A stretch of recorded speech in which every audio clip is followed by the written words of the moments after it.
Before getting to the video, this video will not be monetized most likely, so if you want to support the channel, appreciate it, hit that like, comment, and subscribe if you've not already. And if you don't, I really don't care. So we'll start out with the Seattle Kraken versus the Philadelphia Flyers. Both teams moved assets at the deadline, understanding that, yeah, they're definitely not playoff type teams. But it was an interesting start there for the Flyers. Owen Tippett would get them on the board 1-0, but then after that in the second period, it was all Seattle. Ty Carte would get on the board, then Matty Beniers, and then Chandler Stevenson, and then Brandon Montour early in the third period. He gets his 13th of the season, and the Seattle Kraken win this one 4-1 pretty easily. I do have to note, Philip Grubauer, who got called back up after being sent down to the AHL, he looks strong. 23 saves on 24 shots against. While the Flyers are not a powerhouse by any stretch of the imagination, I'm pulling for him to turn things around because he was playing like absolute trash before he was sent down, and even in the AHL, his numbers were not good. So hopefully this is a good sign for the Krakens. So the Rangers versus the Ottawa Senators would face off, and this is an important game. Both teams are battling for that wild card spot, and the Rangers, well, they would get gifted with a very weak goal early on. That's one Ullmark has to have. That's terrible to let in. They go up 1-0. That's one of the softest goals of the year. Rangers would not be done. Zibanejad with an absolute snip. Top shelf, not much there Ullmark can do. Now it's a 2-0 game here early in the second, but 11 seconds later off the draw, Jensen would shoot it on net and Tkachuk will get a tip. Don't mind the camera angle. I mean, MSG didn't have great replays on this. It is now a 2-1 game. We would go into the third and Panarin would come on down and he's just going top shelf yet again, glove side. Goals 2 and 3 for the Rangers. Not really much you can blame on Ullmark. That's just letting your goalie down defensively. But remember, kids, this is the New York Rangers. No lead is safe. Greg with all to bat it in. He makes it a 3-2 game. And then with under 3 minutes left, it's a who? It's a Mario. Buries the rebound and Shesterkin looks to the sky like, why am I surrounded by a bunch of shitters? We would go into overtime and Stützle, when he's not diving, is a great playmaker. He sets up Tkachuk. He rips it past Shesterkin and they win this game 4-3. This was a big win for the Sens. Ullmark, well, he did lit up that horrific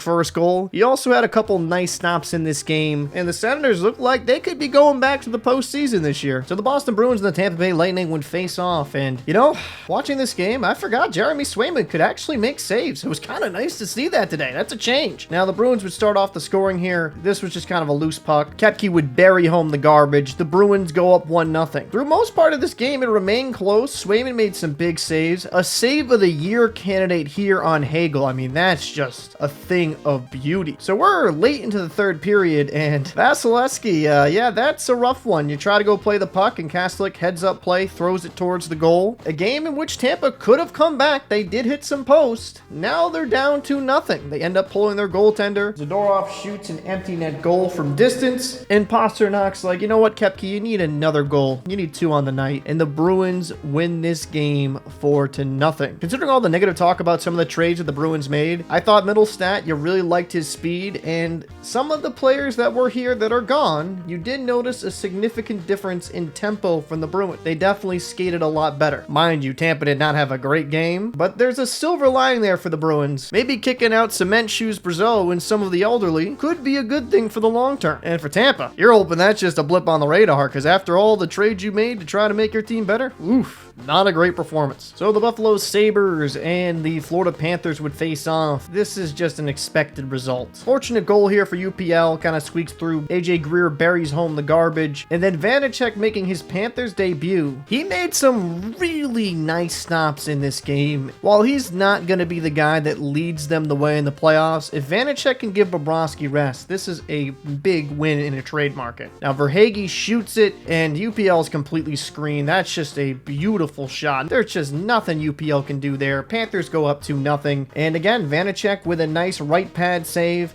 showcasing that, yeah, he's an NHL quality goaltender. And honestly, I kind of felt bad for UPL in this game. A couple odd ones go in. Lundell just taps that in. And the Sabres, because they can't beat you on the scoreboard, they're going to try to beat you up. But again, talking about UPL, I could see this guy, if he ever leaves the Sabres, fulfilling his potential and becoming a Vezina quality goaltender, because the guy just has the traits to be a star level goalie, in my opinion. Panthers would get an empty net goal, and they win this one handily 4-0. For the love of God, somebody save UPL playoff in the Buffalo franchise. So the Calgary Flames and the Montreal Canadiens would face off the Battle of Canada. Technically the Battle of Canada, and according to one Alberta politician, maybe the 51st state. But all jokes aside, we had ourselves a good goaltending battle here. Jacob Dobish and Dustin Wolf both put up very good games. If you are a fan of either of these teams, you have to be excited about your goaltenders of the future. Now, I know the Canadiens have Fowler, who plays for Boston College as well, but Dobish, with addition with Fowler, and you have Dustin Wolf, who has played extremely well this season. He's trying to propel the Flames to a playoff berth. Both of these organizations in net are in very good situations. The lone goal of this game would happen in the second period. Farabee right in the slot.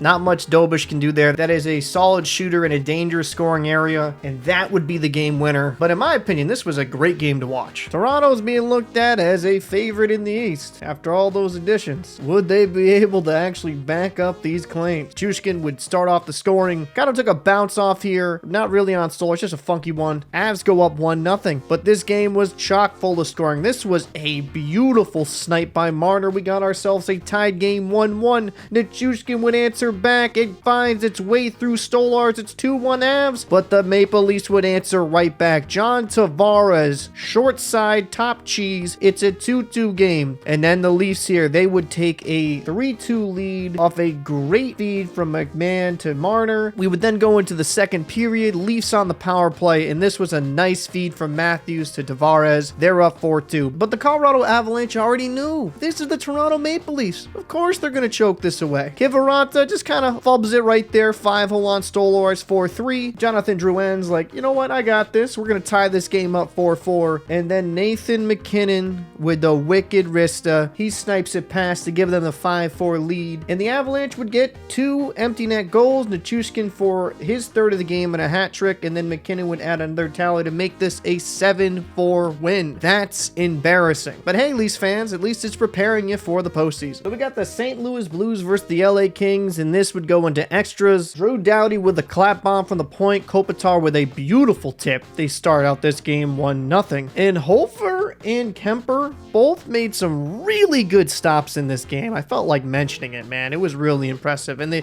Kings thought they'd go up 2-0 here, but unfortunately for them, the coach's challenge, the play was determined to be offside, no goal. So it would rain 1-0. And Hofer right here comes up with a huge save to keep it 1-0. And then early on in the third period, Letty gets a goal, bombs away from the point. Kemper screened. Byfield would have a good chance here late in the third to try to get the lead, but Hofer comes up big yet again. We would go into overtime, and Byfield's like, not gonna miss this time. I'm ripping that top cheddar. Kings win this one 2-1. That's a difficult loss considering the Blues are battling for a wild card spot, but the Kings take care of business because they're third in the Pacific. They don't want to be giving up any ground to any Western Conference team. You know, I'm gonna be very blunt with this one. It did go to overtime, but this was the Steven Stamkos game for the Predators. He gets a hat trick on the night, and while yes, you like what you saw from the Blackhawks, they didn't give up. Vlasic would score, then Stamkos would score 2 in a row. Mackay would score around midway through the third period to tie it up 2-2 to force an overtime. Stamkos would get the hat trick in overtime for the game winner. You knew Stamkos was getting older, but you're hoping a lot more from this Nashville Predators team, and this was a good performance. The Blackhawks aren't a great team, don't get me wrong, but they stayed in it, and Soderblom for the Hawks, he had a hell of a game. He's been pretty damn good in my opinion, and it looks like a tandem of Knight and Soderblom could be a very good one if things keep trending in this direction. Nothing really on the line here. Both teams are firmly out of the playoff picture, but still,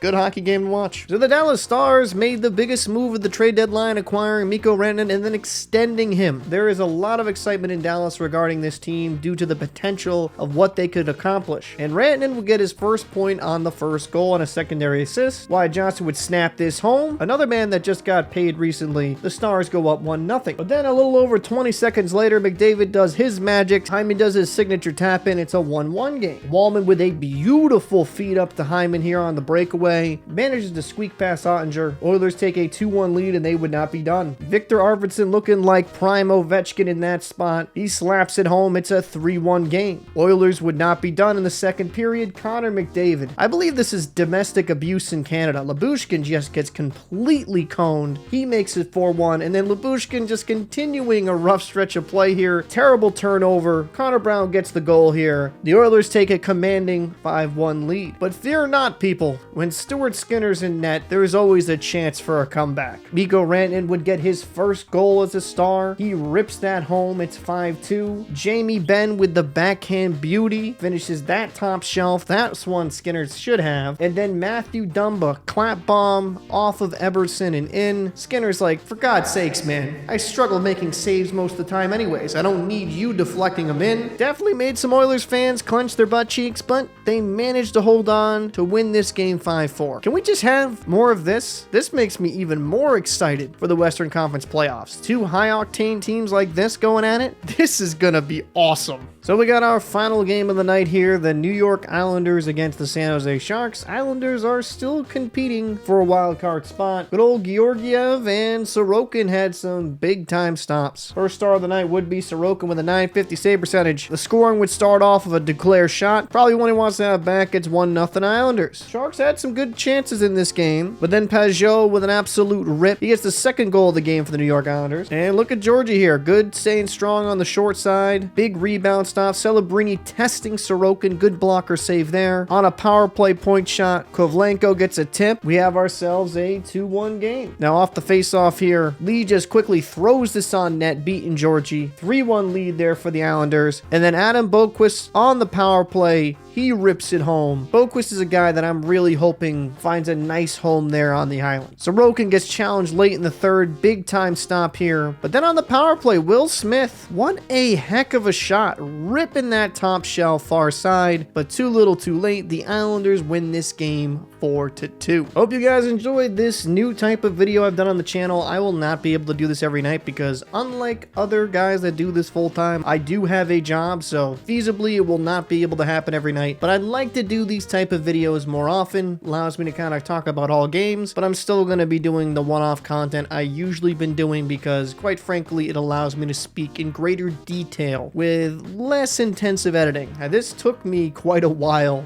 to edit. Hope you guys enjoyed. If you did, hit the like button, comment, and subscribe. And if you didn't, well, go f yourself.